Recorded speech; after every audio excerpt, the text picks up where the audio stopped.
ప్రస్తుతం ఆంధ్రప్రదేశ్లో ఒకే ఒక్క విషయం ఎక్కువగా చర్చాంశనీయంగా మారింది. ప్రధానంగా చూసుకున్నట్టయితే ఏదైతే వృద్ధాప్య వికలాంగ వితంతు పెన్షన్లు అయితే ఉన్నాయో ఇవి టీడీపీ, జనసేన, బీజేపీ మొత్తం ఉమ్మడి కూటమి కలిపి దాన్ని ఇంటింటికి పెన్షన్ వెళ్లకుండా ఆపివేసిందంటూ కూడా వైసీపీ వాళ్ళు చెప్పే పరిస్థితి ఉంది. అయితే లేదు, ఇంటింటికి పంపిణీ చేయాలంటూ ఇటు చంద్రబాబు నాయుడుతో పాటు జనసేన అధినేత పవన్ కళ్యాణ్ కూడా ఈసీకి అదేవిధంగా ఉన్నతాధికారులకు లేఖ రాయడం జరిగింది. అయితే ఎందుకు ఇటువంటి పెన్షన్ రాజకీయం చేస్తారన్నది విష్ణుకుమార్ రాజు గారు మనతో ఉన్నారు. ఆయన అడిగి మరిన్ని వివరాలు తెలుసుకుందాం. సార్ చెప్పండి, ప్రధానంగా ఇప్పుడు చర్చాంశనీయంగా మారింది పెన్షన్ విషయం. అది మీ కూటమికి సంబంధించిన ఎవరైతే అధిష్టానం ఉందో వాళ్ళే దాన్ని ఆపించారు, కావాలని వైసీపీ మీద కుట్రపూరితంగా అని కూడా చెప్తుండే. ఏ విధంగా చూడాలి? నేను వైసీపీ మీద కుట్రపూరితంగా ఆపడం ఏంటి? This is non sense and ridiculous. ఇది చీఫ్ ఎలక్షన్ కమిషనర్ గారు ఢిల్లీ నుంచి వచ్చిన ఆర్డరు. తర్వాత దానికి ఆర్డర్ రావడానికి కారణం ఏంటి? జగన్మోహన్ రెడ్డి గారు మొత్తము ఈ వాలంటీర్స్, గ్రామ వాలంటీర్స్ అంతా మా కార్యకర్తలని చెప్పారు. ఇదివరకు ఎంపీ గారు విజయసాయి రెడ్డి గారు కూడా 95% అంతా కూడా మా కార్యకర్తలే అని చెప్పారు. ఇప్పుడు వేరే ఇంకో మంత్రి గారు కూడా, శ్రీకాకుళంలో ఉన్న మంత్రి గారు కూడా వైసీపీ కార్యకర్తలే మాకు గ్రామ వాలంటీర్స్ అని చెప్పారు. తర్వాత జగన్మోహన్ రెడ్డి సాక్షాత్ ఆయనే చెప్పారు, మీరే మా ప్రచారం చేయాలని చెప్పి ఆయన చెప్పారు. అంటే వాళ్ళు ఆల్మోస్ట్ ఇవన్నీ కూడా తీసుకుని హైకోర్టులో కూడా కేసు ఎవరు వేయటం జరిగింది. అవన్నిటిని కూడా దృష్టిలో పెట్టుకుని చీఫ్ ఎలక్షన్ కమిషనర్ వారు ఢిల్లీ నుంచి వాళ్ళు ఆర్డర్ ఇచ్చారు. దాంట్లో ఇతర రాజకీయ పార్టీలకి ఏ విధమైన సంబంధం ఉంటుంది? అది చీఫ్ ఎలక్షన్ కమిషనర్ ఇచ్చిన ఆర్డరు. తర్వాత ఎక్కడ కూడా ఫ్లెక్సీలు ఉండకూడదు బయట.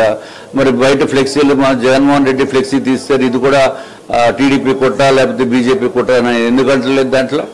సో నోటుకొచ్చినట్టు మాట్లాడటము, లేకపోతే వాళ్ళకి ఏదో పేపర్ ఉంది కదా సాక్షి పేపర్ అని పెట్టి, లేకపోతే ఇంకా వేరే ప్రచార మాధ్యమాల ద్వారా ఇటువంటి తప్పుడు ప్రచారం చేయటం అనేది కరెక్ట్ కాదు. బట్ ఎనీవే పబ్లిక్కి తెలుసు, పబ్లిక్కి అన్నీ తెలుసు, కానీ వీళ్ళు ప్రచారం వీళ్ళు చేస్తున్నారు.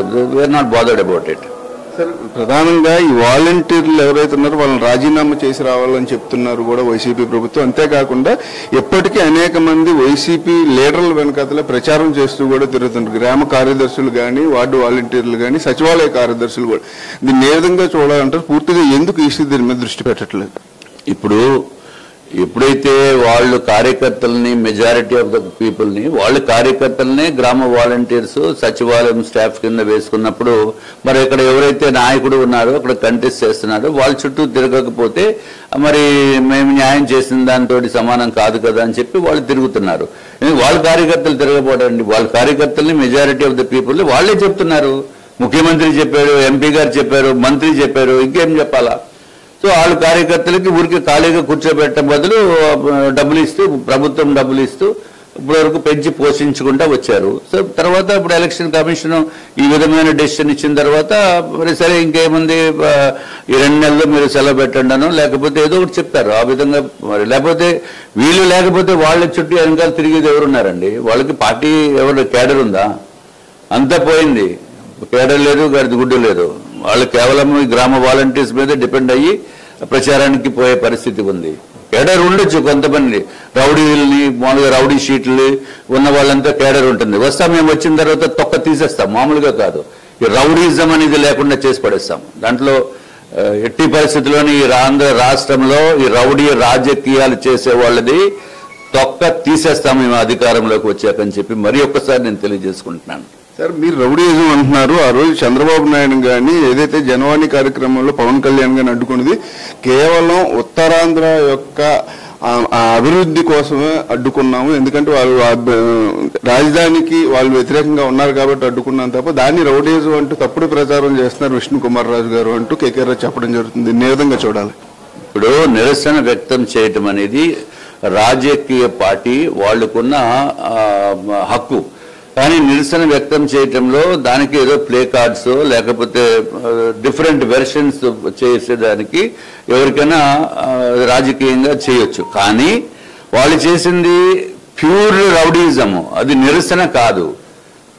చేసింది కోడిగుడ్లు ఇస్తే అది నిరసన అవుతుందా?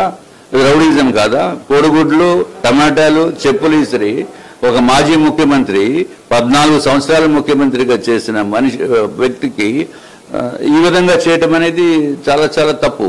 సరే ఒకసారి అయింది, పోనీ ఏదో మరి ఆ పైనుంచి వాళ్ళ పార్టీ ఇన్స్ట్రక్షన్స్ ప్రకారం చేశారని అనుకునే దానికి కూడా అది స్కోప్ లేదు. అది అయిపోయిన తర్వాత మనం అందరూ ఊరేగింపు చేసుకున్నారు.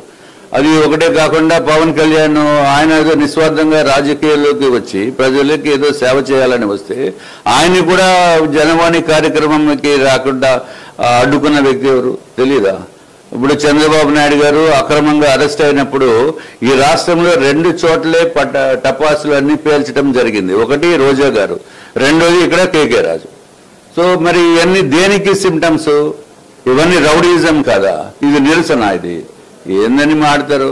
తర్వాత ఏదో ఉత్తరాంధ్ర అభివృద్ధి గురించి ఏదో మీరు మాట్లాడుతున్నారు. అసలు జగన్మోహన్ రెడ్డి ఏమని చెప్పాడు? జగన్మోహన్ రెడ్డి చెప్పింది ఏంటి? ఇదివరకు రాజధాని అమరావతి రాజధాని చెప్పిన వ్యక్తి ఎలక్షన్స్ లో గెలిచిన తర్వాత మాట మార్చి 26,000 మంది రైతుల్ని సర్వనాశనం చేసిన వ్యక్తి జగన్మోహన్ రెడ్డి కాదా? ఇటువంటి దుర్మార్గపు వ్యక్తిని మళ్ళీ ఇంకొకసారి ఆంధ్ర రాష్ట్ర ప్రజలు ఎన్నుకునే పరిస్థితి లేదు. ఈ నిరసన కార్యక్రమం అంటే నిరసన చేసే విధానం వేరు, రౌడీజం చేసే విధం వేరు. సో దేనికి రెండిటికి తేడా తెలియనటువంటి వ్యక్తులు మళ్ళీ ఇప్పుడు నా పైన ఎలక్షన్లో కంటెస్ట్ చేస్తే నార్త్ నియోజకవర్గ ప్రజలైతే ఊరుకోరు. డెఫినెట్ గా వాళ్ళకి ఒక రౌడీకి ఓటు ఎలా వేస్తారండి? అర్థం బద్దం లేకుండాని ఇంకెవరికైనా వేయొచ్చు, కానీ వాళ్ళు ఏం మాడతారు సార్? అయితే మీరు ప్రధానంగా ఇప్పటి వరకు చాలాసార్లు ప్రెస్ మీట్లో కానీ వివిధ సందర్భాల్లో చెప్పారు, మద్య నిషేధం అమలు పూర్తిగా విస్మరించారు. 20 రూపాయలు ఉన్న లెక్కర్ బాటిల్ని 200 రూపాయలు చేసే పరిస్థితి ఉంది. సామాన్యుల మీద భారం అంతా సుమారు సంవత్సరానికి 3,50,000 రూపాయల వరకు పడుతుందన్నారు. అయితే దీనిపైన ఆయన మీ పైన విమర్శలు చేశారు, అభ్యంతరకర వ్యాఖ్యలు కూడా చేశారు. విష్ణుకుమార్ రాజు గారికి దోచుకున్న డబ్బులు అయిపోయి మందుకు డబ్బులు చాలట్లేదు, అందుకే లెక్కల రైట్లు తగ్గించమంటూ కూడా ఆయన పదే చెప్తున్నారు అంటూ చెప్తుంది. దీన్ని ఏ విధంగా చూడాలి? ఎవరు వివేకం బట్టి వాళ్ళు మాట్లాడతారు. వాళ్ళకి ఎంత వివేకం ఉందా అనేది మనం అర్థం చేసుకోవాల్సిన అవసరం ఉంది. ప్రజలు అర్థం చేసుకుంటారు. నేను సంవత్సరన్నర పోరాడితేనే కానీ ఆఖరికి ఆర్టీఐలో పెట్టి లీగల్ నోటీస్ ఇస్తేనే కానీ నాకు ఈ మద్యం రేట్లు ఎంతకి కొంటున్నారో అనేది తెలియలేదు. ఆఖరికి మనకి ఇన్ఫర్మేషన్ వచ్చింది, అఫీషియల్ ఆర్టీఐ ప్రకారము లీగల్ నోటీస్ ఇచ్చిన తర్వాత వాళ్ళు పంపించిన రేట్లు చూస్తే 12 రూపాయలు ఒక క్వార్టర్ బాటిల్ 12 రూపీస్కి ఆంధ్రప్రదేశ్ బ్రెవరీస్ వాళ్ళు కొంటున్నారు. దాన్ని జగన్మోహన్ రెడ్డి 220 రూపాయలకు అమ్ముతున్నారంటే 200 రూపాయలు ఒక సగటు మానవుడి దగ్గర నుంచి ఎవరైతే మద్యంకి అలవాటు ఉన్నారో లేకపోతే మద్యపానం చేసేవాళ్ళు వాళ్ళ దగ్గర నుంచి రోజుకి 200 చీపెస్ట్ లిక్కర్ అది 200 రూపాయలు దోచుకుంటున్నాడు జగన్మోహన్ రెడ్డి. మామూలు దోపిడీ కాదు. ఏమైంది? నెలకి ఎంత అయింది? 6,000 రూపాయలు, సంవత్సరానికి 72,000 రూపాయలు. మళ్ళీ 5 సంవత్సరాలకి 3.5 లక్షల రూపాయలు ఒక్కొక్క వ్యక్తి దగ్గర నుంచి దోచుకున్న జగన్మోహన్ రెడ్డి గారిని మళ్ళీ రేటు ఎందుకు పెంచారు అని మాట్లాడంటే అది అని కేకే రాజు అనే వ్యక్తి అడుగుతున్నాడంటే ఏమన్నా బుర్ర ఉందా? అసలు ఏమన్నా అర్థం బద్దం ఉందా? ఏమైనా మెంటల్ హాస్పిటల్ కావాలంటే ముందు జాయిన్ అయ్యి 10 రోజులు ట్రీట్మెంట్ చేసుకున్నాక వస్తే బెటరు.